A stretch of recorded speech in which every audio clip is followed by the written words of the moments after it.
जज साहब अपनी ही माँ को वृद्धाश्रम छोड़ आए।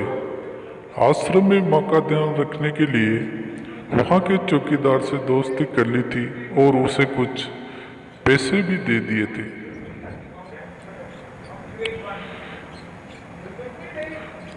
चौकीदार के पूछने पर जज साहब ने चौकीदार को अपने दिल की बात आंखों में आंसुओं के साथ बता दी थी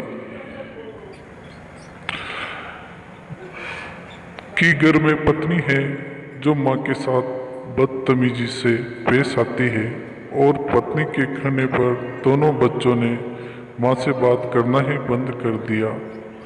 अकेलापन लगने लगा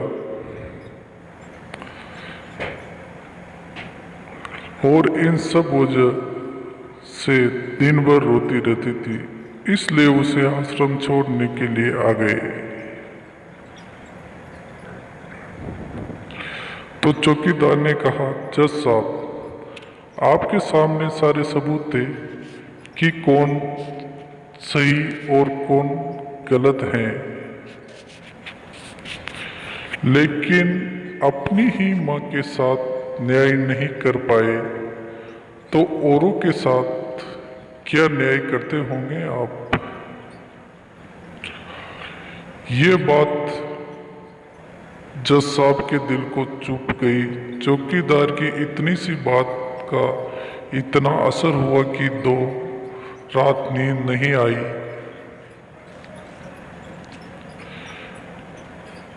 2 दिन से खाना नहीं खाया और कोर्ट भी नहीं गए। ऐसा लग रहा था जैसे एक चौकीदार ने जज साहब की दुनिया ही हिला दी हो।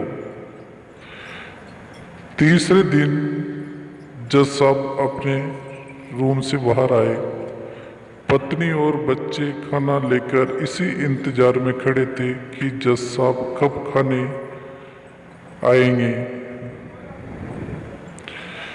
अभी जज साहब ने एक कागज पत्नी को और 2 अलग अलग कागज अपने बच्चों के हाथ में थमा दिए।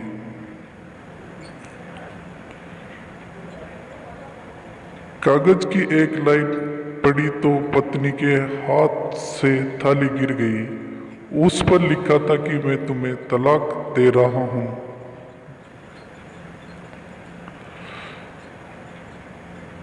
और बच्चों से कहा, आज से मेरी सारी प्रॉपर्टी आप दोनों की, मुझे कुछ नहीं चाहिए।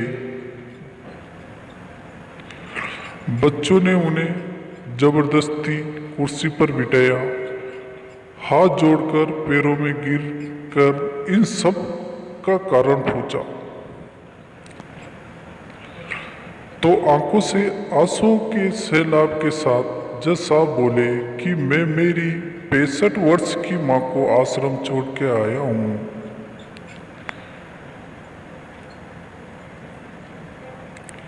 अनजान लोगों के भरोसे छोड़ के आया हूँ और आप सब कारण पूछ रहे हैं। हम लोगों को शर्म आनी चाहिए।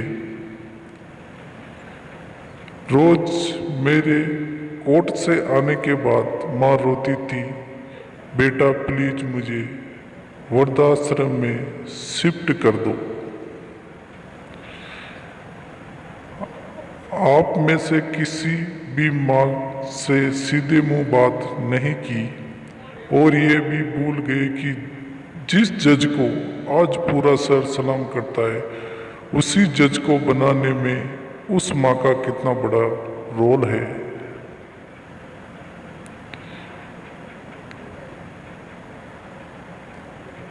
कभी दूसरों के घरों में काम करने जाती थी, तब भी मुझे अकेले ना छोड़ती थी।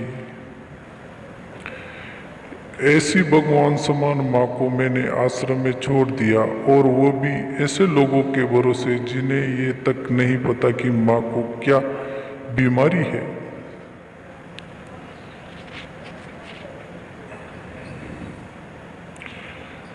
खुद को कोसते हुए जज साहब कहते हैं, दूसरों पर फैसले सुनाने वाला आज मैं खुद हार गया।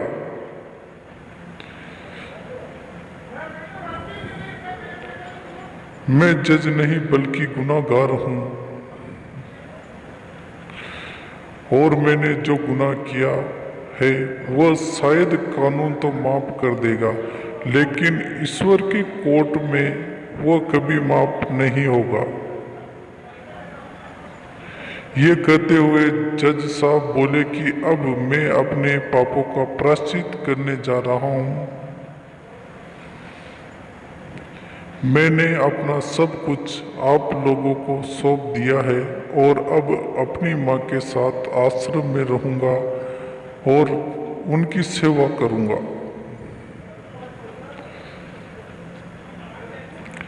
पत्नी से जज साहब ने कहा कि याद रखना, आज तुमने उस माँ को आश्रम भिजवाया, तुम भी एक माँ हो, कल तुम्हें भी कोई आश्रम भेजेगी, तब तुम्हें मेरे इन शब्दों का अर्थ सही मायने में समझ आएगा।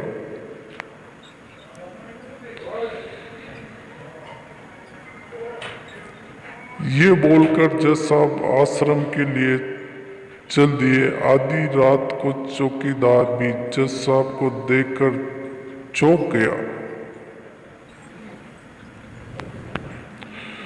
आश्रम के अंदर दाखिल हुए तो देखा माँ सो रही थी। करीब जाकर देखा तो पूरे परिवार की तस्वीर से लिपटकर रोते हुए माँ सो गई थी। आश्रम का प्रशासन भी जाग गया, क्योंकि पीछे पीछे पत्नी और बच्चे भी आ गए थे। उन्हें ये एहसास हो गया था कि उन्होंने क्या पाप किया है। तभी आश्रम की एक कर्मचारी बोली, हम उन्हें आपको नहीं सौंप सकते, क्या पता कल आप उन्हें मार दे तो।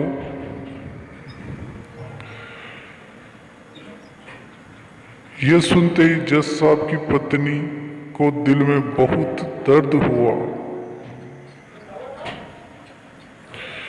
वो बोल उठी कि मैडम जी, शायद हमारे हाथों बहुत बड़ा पाप हुआ है, मानते हैं, लेकिन अब हम उन्हें मारने नहीं, उन्हें एक नया जीवन देने आए हैं। आश्रम के सभी बुजुर्गों की आंखों में आंसू थे, सबके सब रो पड़े। खुशी के आंसुओं के साथ माँ को घर ले आए।